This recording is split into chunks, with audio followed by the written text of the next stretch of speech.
राज्य में अगले 5 महीने बाद विधानसभा का चुनाव होगा। ऐसे में झामुमो के नेतृत्व में INDIA विधानसभा चुनाव को लेकर गंभीर हो गया है। इसके मद्देनजर मुख्यमंत्री चंपई सोरेन ने सरकारी विभागों को धरातल पर उतारने का टास्क दिया है। वो लगातार समीक्षा बैठकें कर रहे हैं। तमाम विभागीय मंत्रियों और वरीय अधिकारियों की मौजूदगी में उनका फोकस कल्याणकारी योजनाओं को उतारने पर है, जिसके दम पर सरकार फिर से लोगों के बीच जाएगी। 2 दिवसीय सभी विभाग का समीक्षा बैठक बहुत अच्छा रहा।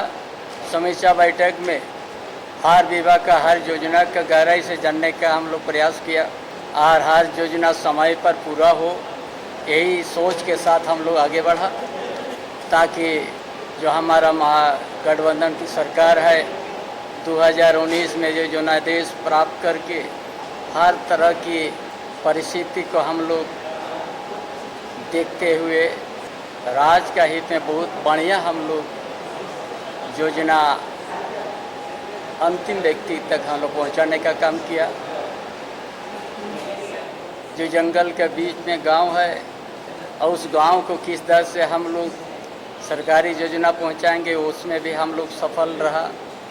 और उसी आपकी योजना आपकी सरकार आपकी योजना आपके द्वार कार्यक्रम के माध्यम से जो जनता के बीच से जो हम लोग समस्या या ग्रामीण क्षेत्र का चाहे शहरी क्षेत्र का सारा समस्या का जानने का प्रयास के बाद उसका अनुकूल हम लोग योजना बनाया और योजना हमारा धरातल या अंतिम व्यक्ति तक पहुंचा और उसको और गति देने का और कुछ समीक्षा बैठक में हर विभाग का विधि विभाग से लेके हर विभाग को हम लोग अच्छा से बारीकी से हम लोग समीक्षा करके और ये निर्देश विभाग को भी दे दिया गया ताकि समय पर सब योजना काम हो और समय पर पूरा हो। यही आज हम लोग निर्देश दिया।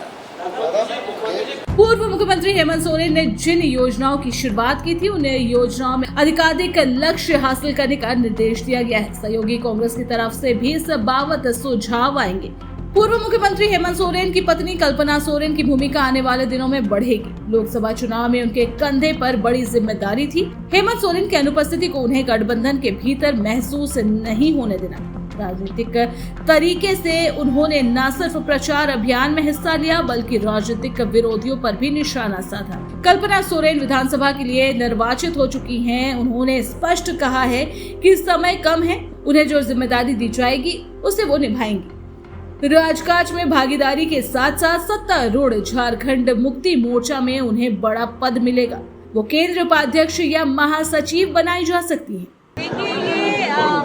जिम्मेदारी बहुत बड़ी है और ये घाटी की जनता के साथ साथ हमारे जितने पार्टी के लोग हैं, हमारे मंत्रीगण हैं, विधायकगण हैं, सांसदगण हैं, और आज जो ये मेहनत हुआ है हमारी घाटी की जनता के साथ, हमारे झारखंड के लोग भी, आपने देखा है लोकसभा चुनाव में वो अभी जस्ट पार हुआ है और उसके बाद में इतनी बड़ी जिम्मेदारी भी आई है।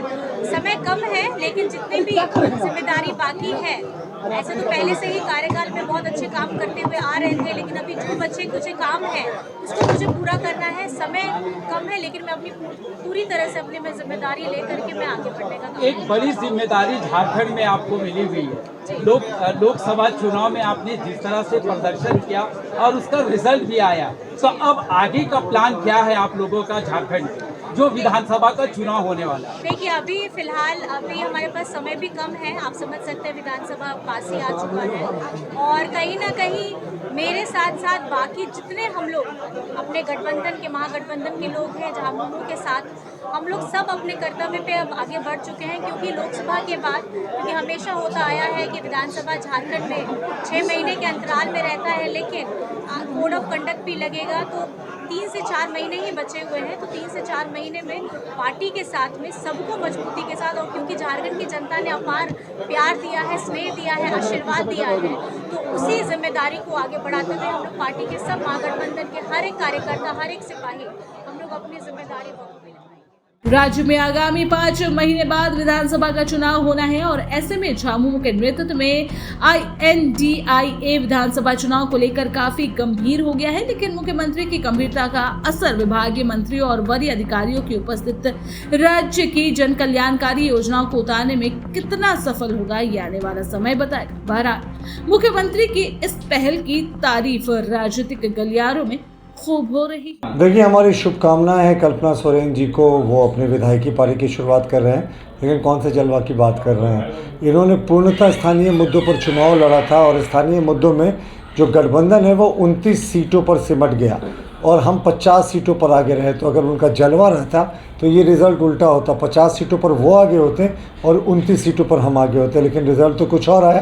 तो हम पूर्णतः मानते हैं कि कल्पना सोरेन जी का पदार्पण हो जाए राजनीति में या ना हो, इससे कोई फ़र्क नहीं पड़ता। भारतीय जनता पार्टी कार्यकर्ता आधारित पार्टी है और हम कार्यकर्ताओं के बल पर आगे बढ़ते हैं। देखिए, झारखंड मुक्ति मोर्चा के हेमंत सोरेन जी जेल में हैं और उनकी पत्नी कल्पना सोरेन उनकी जगह आई हैं और अच्छी तरह से जनता के बीच में जा रही हैं। तो उनको हम भविष्य का भी शुभकामनाएं देंगे कि राजनीति में आए हैं। पहला कदम अभी उनका है, विधायक भी जीती हैं और बाकी तो निर्भर करता उनके संघर्षों के बुनियाद पर कैसे पार्टी को ऊंचाई तक ले जाते हैं। चूँकि अभी हेमंत सोरेन जी जेल के अंदर हैं और उन पर जिम्मेवारी है, तो जिम्मेवारी को निभाना, जनता के आकांक्षाओं को पूरा करना, ये बहुत बड़ी जिम्मेवारी है। और कम्युनिस्ट पार्टी ये देखती है कि चूँकि वो जेएमएम एक बड़ी पार्टी के नेता के रूप में आई हैं और अब जनता के बीच में सहज और सहजता से अपनी बातों को रख रही है और आगे जनता निर्णय करेगी कितना आगे जाएगी। लेकिन गठबंधन में उनको लोगों ने एक्सेप्ट किया है और जल्दी अच्छी पहचान उन्होंने बनाई, उसको बरकरार रखें। उनका जैसा पूरा परंपरा है, शिबू जी, हेमंत जी, दुर्गा सोरेन जी, उनकी परंपरा को आगे बढ़ाने का वो काम करेंगे।